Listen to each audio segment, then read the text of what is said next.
Cheers. Now, ladies and gentlemen, it's occurred to us, it seems like there's been a lot of shaming happening recently on social media, right? And we're not sure about it. Like, take the case of a columnist for the Boston Globe who snapped a picture of a woman whose ponytail was dangling over his seat on the airplane, right? And then he shared it on Twitter, OK? So here was the pic, right? And you're like, I get it. That's pretty ridiculous. I mean, I haven't seen a ponytail this offensive since, well, basically every time I see a guy with a ponytail, right? I can see how this situation is really annoying if you're sitting behind her. Unless you're some kind of ponytail pervert, then you're like, jackpot.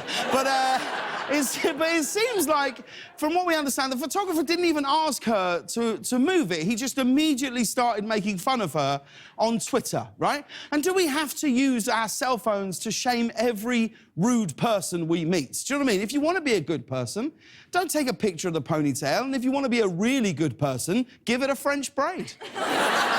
Simple, but it seems like you can't get any privacy anywhere because former presidential candidate Chris Christie was also the focus of a shaming campaign after a fan at a basketball game photographed him seemingly pouring a bag of M&Ms into a box of M&Ms, right?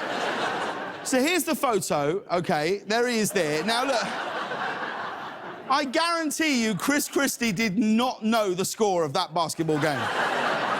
But here's the thing, are we really shocked Chris Christie is eating M&Ms? Like, the man endorsed Trump. He sucks at making healthy decisions, right?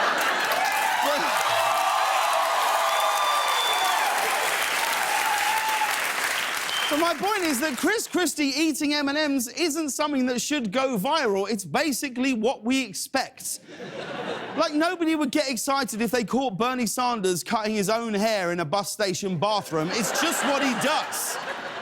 It's what he does, right? But speaking of people taking pictures of packages... No, hang on. The joke's not there yet, Guillermo. That wasn't a... I mean, there wasn't a joke there. We're not...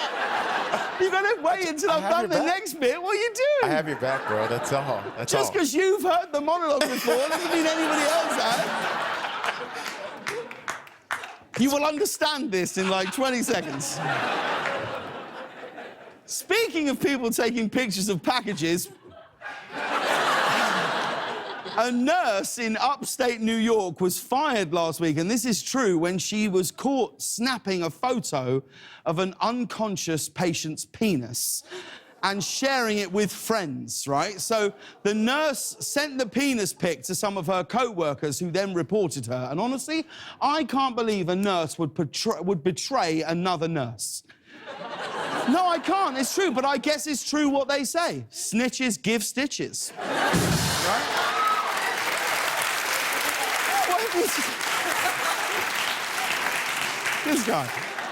But you know that somehow Ted Cruz is going to blame this whole thing on Obamacare. Do you know what I mean? He's going to say something like, with Obamacare, nurses are allowed to take pictures of your penis. We cannot let this go on. And my point is, we need to do better. Like, whatever happened to the days of seeing something funny, chuckling to yourself, and then just moving on with your life? Like, not everything needs to be shared, tweeted, Instagrammed, and Snapchatted. We should just allow ourselves to be in the moment, to live in this moment right now. But before we do that, should we take a look at the man's penis? Be warned, it's pretty graphic. OK, take a look.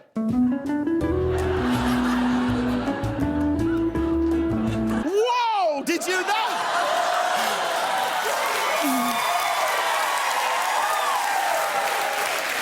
That was incredible. Woo! I can't believe you can get that whole thing in one photo. They must have used the panoramic. Do you know what I mean? Crazy.